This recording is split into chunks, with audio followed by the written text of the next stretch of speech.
Okay, ladies and gentlemen of the press, the Military Committee Chiefs of Defence session has just drawn to a close. We will now have a joint press conference of the Chair of the Military Committee, Admiral Bauer, the Supreme Allied Commander Europe, General Chris Cavoli, and the Supreme Allied Commander Transformation, General Philippe Lavigne. Each military leader will have a short opening statement, and then we will take questions afterwards. Admiral Bauer, may I please ask you to take the floor?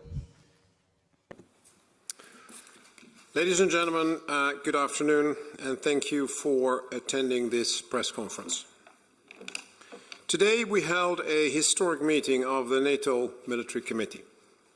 For the first time, we had the Finnish Chief of Defence around the table as our new brother in arms. Having Finland in the alliance makes us all stronger and safer. But this meeting was historic for another reason as well, because today the Chiefs of Defence discussed an unparalleled integration of NATO and national military planning. NATO is in a new era for collective defence, and it is an era that we are ready for. As the Secretary General, Jens Stoltenberg, said at the opening session this morning, the transformation of our alliance over the last decade, over the past year even, has been nothing short of remarkable. But we're not done yet. In the run up to the Vilnius summit, we are integrating NATO and national planning more and more. And we are rapidly increasing the readiness of our forces. Today, Chiefs of Defence took stock of the progress made so far on the development of the regional plans and the new NATO force model, which will be required to produce more troops at high readiness across our alliance. Readiness and effectiveness is about much more than numbers. You need speed and scale, as well as flexibility and a wide range of capabilities. Which is why we also address the requirement for strengthened command and control capabilities, which are linked to our new force requirements, which will set the number and types of equipment and organizations that we require across all regions and all domains. I will let General Cavoli provide more details on these work strands. But the main thing to note is that this process is ongoing, and the fruits of that labor will be presented in a few months to the Allied heads of state and government at the Vilnius summit.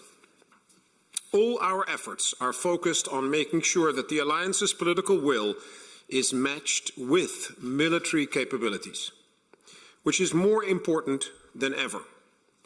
Russia's war against Ukraine is the gravest threat to Euro-Atlantic security in decades. What Moscow hoped to be a 3-day war is now entering its 15th month. The strength and determination of the Ukrainian armed forces and the Ukrainian people continue to astound us. Earlier today, we dedicated a special session to the military situation in and around Ukraine. The Ukrainian military representative provided a detailed account of the situation on the ground and stipulated the support that Ukraine requires to continue the fight for what is legally theirs. The Chiefs of Defence reaffirmed their unrelenting support. There is no doubt that NATO will support Ukraine for as long as it takes. Make no mistake, Russia will not stop at Ukraine. Its ambitions lie far beyond its borders. We have seen it with Abkhazia and the South as Ossetia, as well as Transnistria. Again and again, Russia has shook the foundations of the rules-based international order. And unfortunately, they have ushered us, NATO, in a new era of collective defense. Not just for Ukraine, not just for NATO, but for all free democracies in the world. The fundamental difference between crisis management and collective defense is this. It is not we, but our adversary who determines the timeline. We have to prepare for the fact that conflict can present itself at any time. NATO has been preparing for this new era for years. The NATO military authorities have been monitoring Russia's pattern of increasingly aggressive behavior. Together, we have implemented the biggest increase in collective defense since the Cold War. But that work is not done yet. The integration of NATO and national military planning will enable us to do exactly what the NATO flag symbolizes. We will all follow the same compass. Ladies and gentlemen, the world has changed immensely in the last year. But NATO will do what it does best: unite, adapt, and protect. The determination and devotion of our 3.2 million men and women in uniform is unwavering. They are all working towards one common goal: the protection of the 1 billion people living on Allied soil and the democratic values we all hold dear.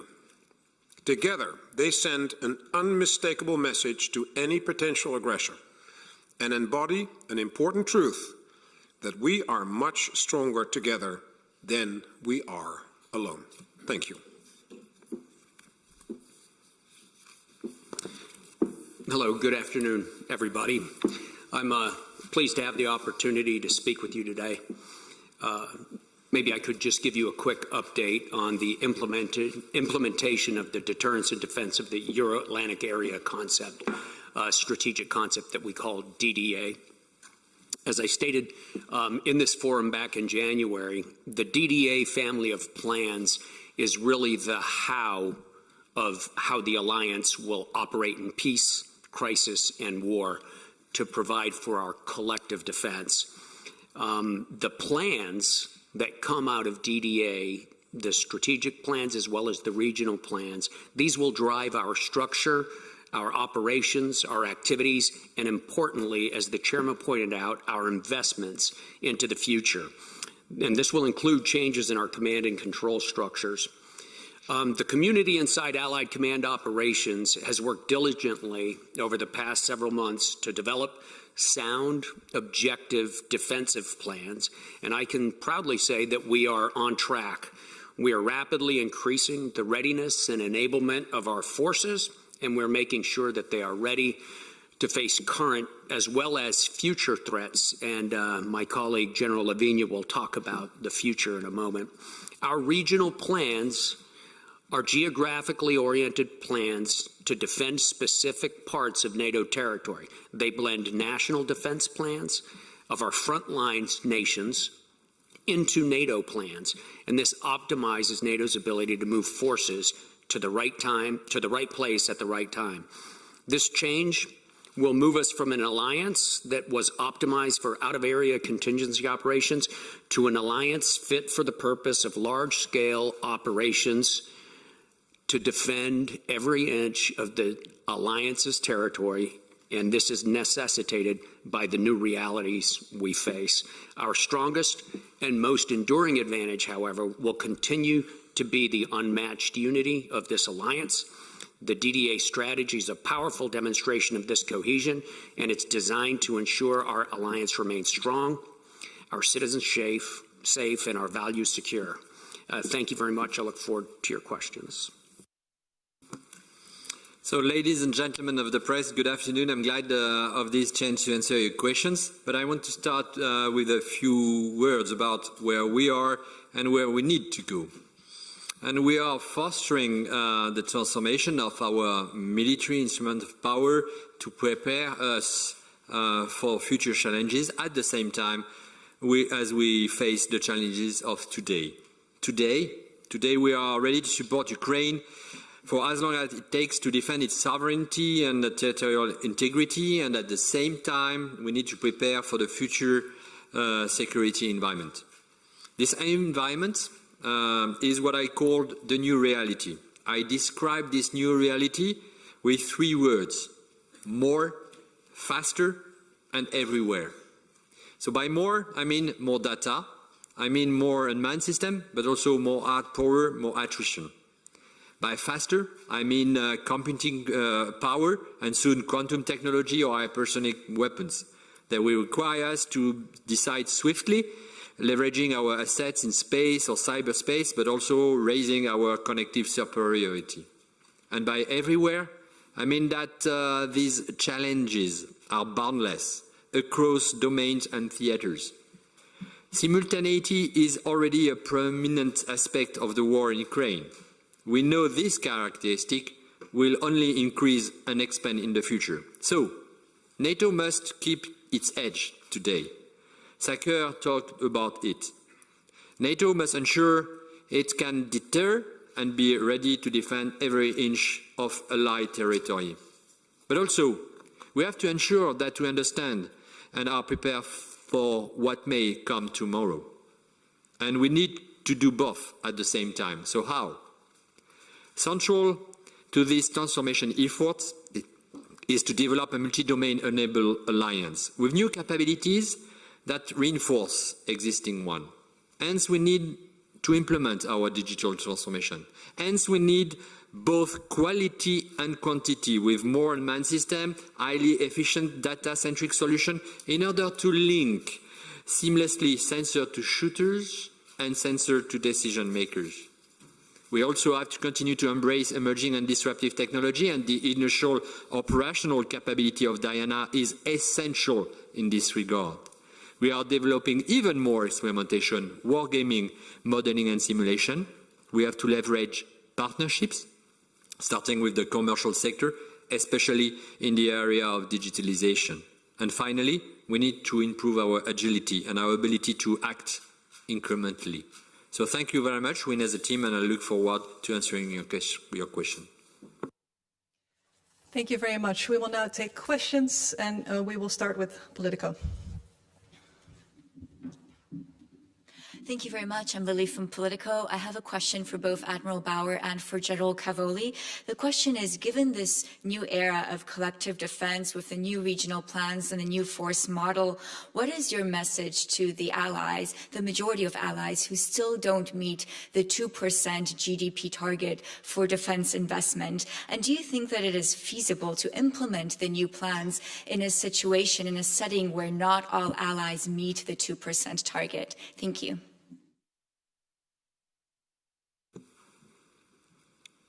There's two different things. So first is that the regional plans and the force structural requirements that come out of it is basically the result of thinking that started with two threats, which is Russia and the terrorist groups. And then we looked together at what do we need to do to actually deter and defend against those two threats. And the regional plans are a follow-up on the deter and defend strategy, and it's more and more detailed per region now. So we know more and more, and in more detail, what we need to do to actually be able to do that. And the next step then is, and that's the force structure requirements, is that as a result of those plans, we will now be able to define which capabilities we need in all domains, space, cyber, land, air, maritime, to actually execute those different tasks. So, in the end, the alliance, if all the nations are collectively doing what they have agreed with NATO, then we are able to properly deter and defend those two threats. So, this is the first time that we have an objective way from the threat to the investment target, so to say, of the nations. And I think that's a big change. And I think that will help to convince the nations to actually do what they have agreed with NATO. But of course, if nations need more time, or nations have less money, or there's all sorts of things that happen along the way, then it will have an impact of reaching that ideal situation. So the executability of the plans is the result of not only the investments, but it's also on the forces that need to be available in the right number and with the right readiness. It is, of course, the command and control. It is the authorities for the Supreme Allied Commander Europe. It is the plans in even more detail than they are presented and discussed today. And then, of course, it is the capabilities. So all that will take some time to make sure that we get there. It is the result of more recruitment, it is the result of more training, it is the result of investments, and that will, whether we like it or not, will take some time. And part of that discussion is the money part, which is the Defense Investment Pledge, which is part of the Vilnius summit, where there is now a political discussion on how much will what will the Defense Investment Pledge be. And of course, there is a connection between what the outcome of those discussions is and all the work that we are facing here with the 4 structural requirements. Chris.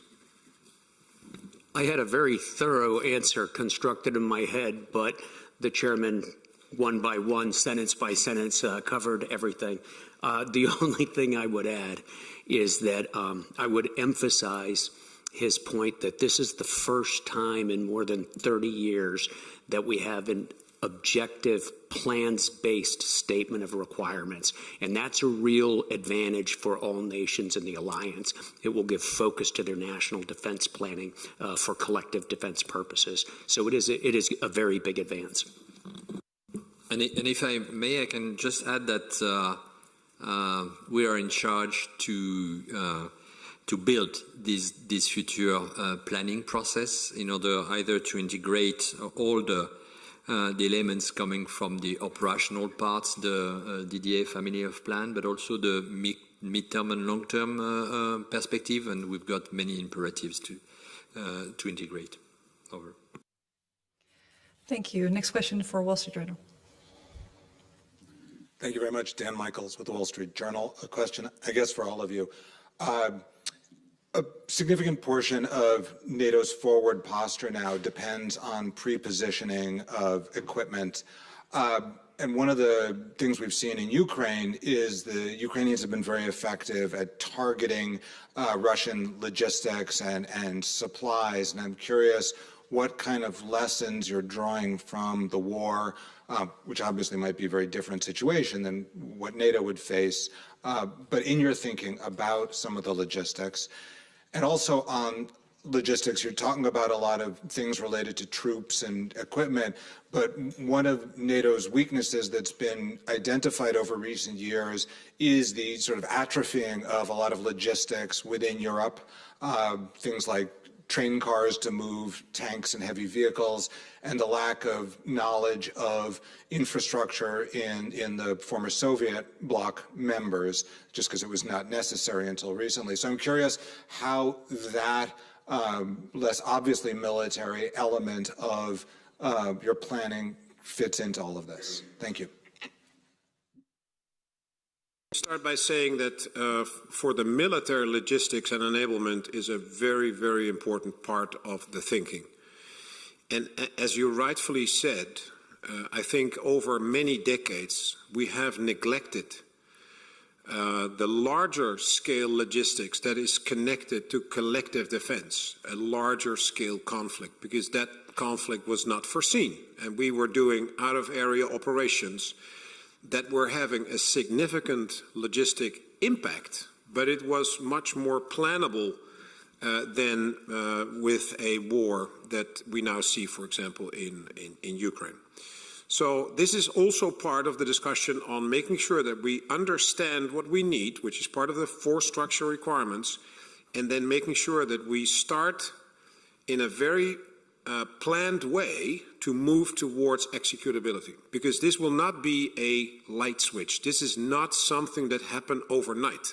This requires infrastructural investments. This will require investments in logistic capabilities that we do not have anymore, as you said, carts on the rail or more trucks or whatever, all the things you need in a large-scale logistic war effort. So it will take time, and we can talk about it very long that it isn't ready yet, and all the people will most likely agree with you, but I think it is important that we now are coming to the point where we all recognize and realize that we need to do this, and that is what is on the table now. Chris. Yeah, thanks. First, your question takes us right back to the plans. of course. The force structure requirement that Admiral Bauer mentioned a couple of moments ago is not just tanks and ships and fighter planes. A large part of it is the required enablement, the required logistics, equipment, units, systems, and so forth. Second, our plans are actually divided into two categories. One is functional plans, strategic subordinate plans. The other is the regional plans. The regional plans dictate how we will describe, how we'll defend a particular geographic area. The functional plans, which we call SSPs, those actually describe how we will do things theater-wide, how we'll manage assets and things. One of the most important of those plans is the SSP for enablement. And that's written by General Alex Zolfrank and his staff down at the JSEC in Ulm. And their initial plan is now going to be revised in detail based on the delivery of the regional plans. So they designed the framework. Now the regional plans have been delivered. Now they have the ability to go in and put the numbers and the exact quantities of transportation equipment and things like that necessary. So to the extent that there may have been logistics atrophy, we have now got a roadmap to bring ourselves back, and this is a very important part of the investment plan. Thanks. And if I may, about talking about transformation, logistic in contesting environment, of course, digital transformation will help us to understand better and to decide faster. So it's very important, and especially in the logistics. The second point is that logistic efficiency is relying on host nation. We have support. We talk about that. We are increasing the way we are leveraging private sector also, and it's so important. And we can talk about the data where need to be where they need to be. And of course, Starlinks have shown us a lot of things in Ukraine. I must say that also that the emerging and disruptive technology has to be leveraged also. We can talk about the energy and synthetic fuel, for example, but also spare parts in logistics is very important, and we can think about 3D printing. And to conclude, I think that, of course, we have to continue to work on the mobility with the European Union. Thank you very much. Next question is for Reuters. Andrew Gray from Reuters. Admiral Bauer, in your opening remarks, you mentioned that this war has now been going on for 15 months when Russia had expected a 3-day war. Can you say something about the impact of that miscalculation on the Russian military? In other words, how do you judge how much the Russian military has been degraded and depleted by this ongoing campaign? And do you think that the recent Victory Day parade in Moscow indicated that perhaps Russia is running low on some equipment and ammunition? Well, I think every party in a war will have similar issues, and that is that you have casualties, that you have broken and lost equipment, and that you are running low on ammunition. And I think that is on both sides happening. One of the miscalculations of the Russian operational or even strategic planners in the beginning was because they thought it was a 3-day war, they forgot to inform a number of people in the execution. They actually didn't have their logistics in place. After a couple of days, they ran out of fuel with the tank army. That is not because they don't have fuel in Russia, but because they had it in the wrong place. So logistics is, every war after, let's say, 4, 5, 6 days becomes about logistics. And that's what you see in Ukraine. And that has a connection to other issues that we have as well, which is the ability in your society to actually produce everything that you have lost, like ammunition, like new vehicles, like new artillery pieces, like new tanks, let alone new people, but that's a different production cycle. But I mean, that is about mobilization and about conscription and that sort of thing. So you need to find ways to find new people as well for your armed forces. But on the materiel side, you actually see that the Russians are now starting to use very old material, very old capabilities. The T-54 tanks that we now see in the battlefield, the 54 is actually related to the year of design, 1954. But the problem is they still have a lot of T-54s. So it is still, in terms of numbers, quantity, it is an issue.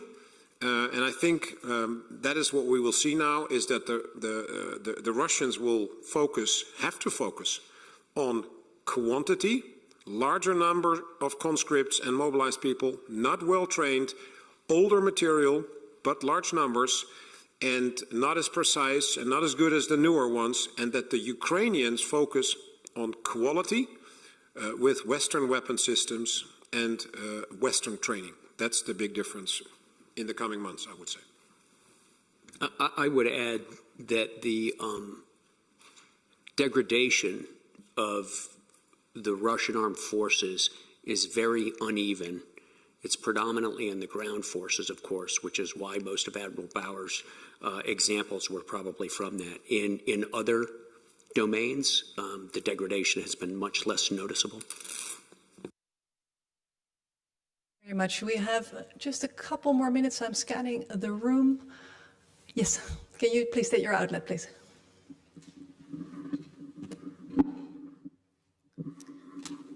Elin Sørsdal from TV2 Norway. Ukraine still asks for more weapon, ammunition, fighter planes. What was the message you could give to Ukraine today? It's a question for the Admiral, but everyone can weigh in.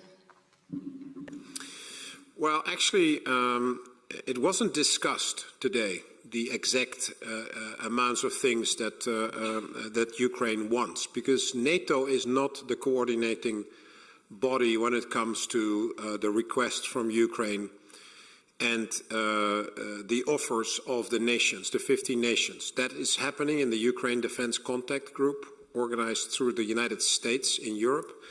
So that is not a NATO effort, and therefore it was not in particular discussed today. No, we didn't discuss fighter planes in that sense. So the answer is no, we didn't discuss that. Okay, and then we just have one final question, Terry Schultz, Deutsche Welle.